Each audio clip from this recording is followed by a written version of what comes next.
The Hardcast. It's time for another cosmically elevated episode of the Hardcast. I'm your host, Chris, and tonight I'm joined by Steven. Code Geass, the greatest story ever told. Okay. Tonight's review / discussion is about the 2009 film Mutant Chronicles, directed by Simon Hunter. It stars Thomas Jane, Ron Perlman, and John Malkovich. Mutant Chronicles is loosely based on the role-playing game of the same name. Oh, and when I say loose, I mean like $2 hooker loose. Yes. If you're one of the few people out there who actually played the role-playing game, don't go into this movie with too many expectations or you will definitely be disappointed. But what you do get from this movie is like an over-the-top sci-fi horror action adventure genre flick with fun, memorable characters and plenty of gore. So, Steven, how would you chronicle your time with this movie? Yes, I would chronicle my time.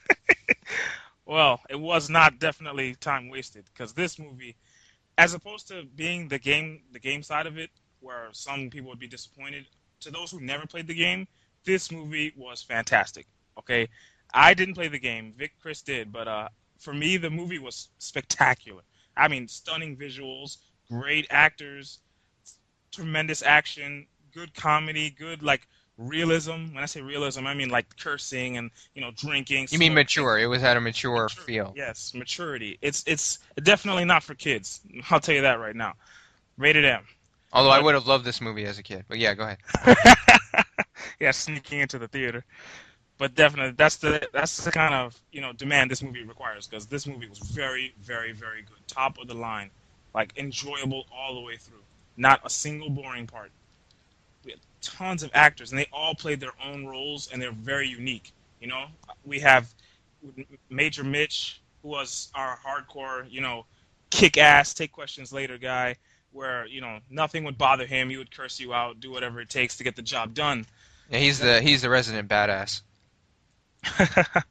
Definitely. His partner Nathan, I mean, you'll see what happens to him during the movie, but definitely he was a great actor for what he was doing.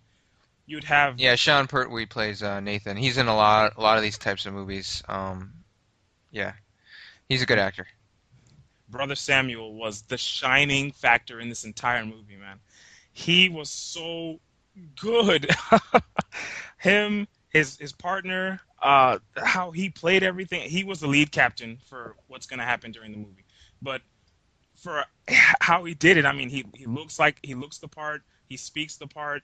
He fit the role so perfectly. The movie would have fell apart without him. Okay. It's a very different kind of role for him because he's playing a priest type character versus what he normally plays. Like he plays a Viking character in Outlander, and he plays Hellboy in Hellboy 1 and 2. So it's more of a laid back kind of type of character, not just a run-in, guns blazing type character that he usually plays. No, he enters this movie with It's a more intellectual character. Yeah, he's very calm about himself. He knows what he has to do. He's not improvising. Everything's planned, and he's gonna work it out somehow. It's gonna work some way. All right. Now the movie overall is set in this post-apocalyptic. It's like this alternate universe where they have steampunk technology mixed with kind of World War I technology, but it's still they have spaceships and stuff. They can go to Mars, but at the same time their weapons kind of look kind of old school. Everything's still made of wood mixed with metal, and then you got, like I said, steam-powered vehicles and weapons and things like that. But it's a cool look. It's unique. It's old-fashioned and futuristic at the same time. Right. You want to say it like that. It was very, very. There's some Japanese RPGs that are like that. What's that one? Valkyria Chronicles is kind of like that too. Yep, that's true. But for how everything was set, I mean, you've got this incredible, these two factions going at it. Yeah, mega corporations. Yeah. Standard war, type scenario. But there's a third element, an outside, a third party. They break into the quarry, and then it all just goes crazy from there. The two factions have to stop what they're doing and handle this third. Yeah, party. Basically, there's this huge war going on between the mega corporations, and even though, like you mentioned, there's a third faction, but technically they were there before anyone else, and they were sealed up underground by the priests, by Brother Samuel's order, and during the war, because of all the shelling and the weapons and all that kind of stuff, it cracks the seal, breaks it open, and then this, darkness is unleashed upon the world. Basically, these zombies, these unstoppable killing zombies that just keep coming at you. And then the mega corporations, like you said, they have to stop doing what fighting and all that in order to deal with this new situation. Because those guys were the zombies that they accidentally released. They came out and completely destroyed everything. I mean, their fighting style was crazy. They have these Wolverine type claws, and I mean, not just three separate, like one long claw, the stabbing people, slashing people, and the weird thing is they don't kill them. They take them, it take you hostage against your will, with their claws dead in your face, hole in your face, and drag you back to their lair. Okay, so it gives you this horror element where if you can't fight these guys, you're going to get taken. All right, so your comrades being lost, and there's a separation in the very beginning between the main characters. We'll get into that later, but how it all plays out. I mean, those guys, they were scary. I'll admit I was scared. Those guys were freaking crazy, ugly looking, ridiculous. I mean, sneaking up behind you, you don't even know you're there. Yeah, they're like uber zombies. I mean, yeah, they can run, they can dodge, they can flip. Those guys are freaking ninjas. Oh my god! Yeah, they got like blades for hands. It was ridiculous. They just run up and cut your head off, and they take Yes. bullets like a sponge, man. You just unload your whole clip, and it's like they keep coming. Nothing. You can plan all day, it won't work. But seeing this impossible force to be, has to be reckoned with, Brother Samuel steps up to the plate. Okay, being one of the last of his Order, yeah. yes, he presents himself to the table where I don't know, Yeah, he deals with John Malkovich, who's like one of the remaining leaders of one of the mega corporations, or at least a representative. And he puts his plan forward, saying like, I have this book. This book is like what is the whole foundation of our order. And in this book, it says we need to form like this really elite team of soldiers in order to go deep into the ground in order to stop this darkness dead in its tracks. And of course, the guy's like, what the hell? Nothing to lose. Go ahead and do it. Like everyone else is just leaving. They're all heading to Mars. They're totally like abandoning Earth because it's like yes. no hope. And so anyone who has any money is getting a ticket to Mars. So there's a lot of people being left behind.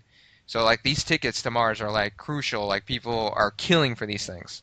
Yes, it's abandoned ship at type scenario where everyone's just leaving the planet. If you get that ticket, you're safe. Your life is safe. Okay, you get it for you, your family, whatever. You leave town. You're leaving the planet Earth. It's that serious. All right, these guys are taking over the planet, and it's been ravaged by war anyway. So all that's left is Brother Samuel's plan. He presents himself. He's like, this book is everything. We're gonna follow this book. I have this paper. I have this key that does something. I'm not sure of what it does. Yeah, it's like they don't even know what it does, but they have faith. They have Yes. confidence and faith and a belief that they can stop this terror from continuing because back I don't know how many hundreds of thousands of years ago when not hundreds of thousands but hundreds or thousands and their order stopped this evil from taking over back then, so they're confident that they can do it again. Right. So Brother Samuel is taking a big gamble here, and he says, "We have the tools. We'll figure it out as we go." So he asks for this elite team. He asks for the best of the best, whatever's left. Yeah, volunteers. Give him an army, give him a small force. They're gonna go into the seal and deal with the problem head on. Okay. Already, everyone knows it's a suicide mission. He's prepared for death. I mean, this either will succeed or the planet's doomed anyway. Nothing to lose, just like you said. Last ditch effort. Yeah. This is it. This is the final mission. So he gets what he's been asking for. A couple volunteers come up, and you have the actors present themselves. You got Major Mitch, you've got Valerie, you've got Lieutenant Maximilian, Nathan himself. All the guys show up, and they all. I love how unique all their characters are, man. They're very, very unique. Not one character. Yeah, because a lot of the characters are from different mega corporations. So like you got Bajas, which is like German type European mega corporation, and then you got like I don't even remember, but you got like the Japanese one, and then you got like the American style one, and on and on. It's like that it has a rich history from the RPG that doesn't get fleshed out as much as I would like it to, but there's some stuff there. So like you got like different ethnicities with different uniforms with different style weapons, different countries, different backgrounds. These just random group of people from around the world get together for this one cause, And it's one of those